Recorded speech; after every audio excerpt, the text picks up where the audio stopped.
Ndugu wa Tanzania na wanachadema wenzangu, kwanza nianze kwa kuwashukuru sana Watanzania wote ambao wamekuwa wanafuatilia kesi hii ya mwenyekiti wetu ambayo inaendelea katika mahakama kuu mahali hapa Dar es Salaam.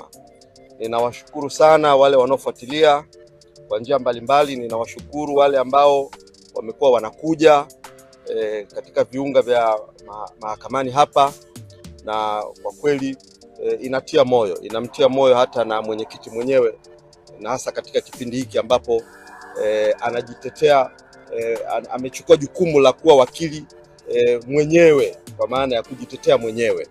Kwa hivyo ninawashukuru sana Watanzania wote kwa kufuatilia shauri hili. Jambo la pili ambalo ningependa kuzungumza nanyi ni kuhusiana na swala la makamu mwenyekiti wetu wa chama, Mheshimiwa John Heche. Tutakumbuka siku ya jana tarehe 22, makamu mwenyekiti wakati anaingia katika geti la mahakama kuu hapa alikamatwa na kuwekwa kwenye mikono ya jeshi la polisi, na alipelekwa moja kwa moja mpaka Central Police. Na kwa taarifa tulizozipata baada ya mawakili wetu kwenda wakiongozwa na mkurugenzi wetu wa sheria na haki za binadamu, wakili Gaston Garubimbi, akiwa na wakili Maduhu na wengine, walipofika pale walijulishwa na Deputy ZCO Afande George kwamba ni kweli wamemchukua na kwamba wanamsafirisha kuelekea Tarime Mara, mahali ambapo walisema ndipo shauri lake lipo huko. Kwa hivyo jeshi la polisi walituthibitishia kwamba makamu mwenyekiti wetu amesafirishwa kuelekea mkoani Mara.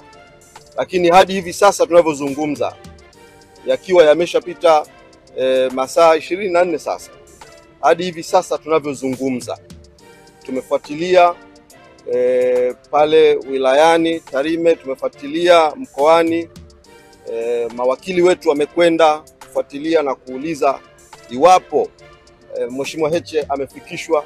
Mpaka muda huu tumejulishwa kwamba hajafikishwa mkoani Mara wala kwenye kituo chochote cha polisi wilayani pale.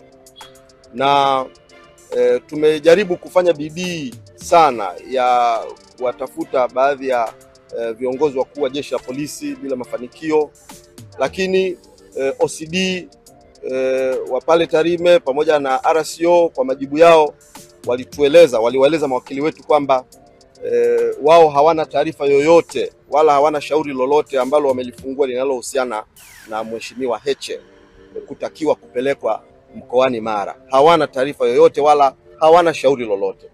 Jambo hili likatupa wasiwasi, likatoa wasiwasi kwa wanasheria, mawakili wetu waliokwenda, na likatengeneza wasiwasi hata kwa familia ya Mheshimiwa Heche na familia ya wanachadema nchi nzima, na wapenda haki, wapenda mageuzi na wapenda haki nchi nzima. Jambo hili limeanza kutupa wasiwasi.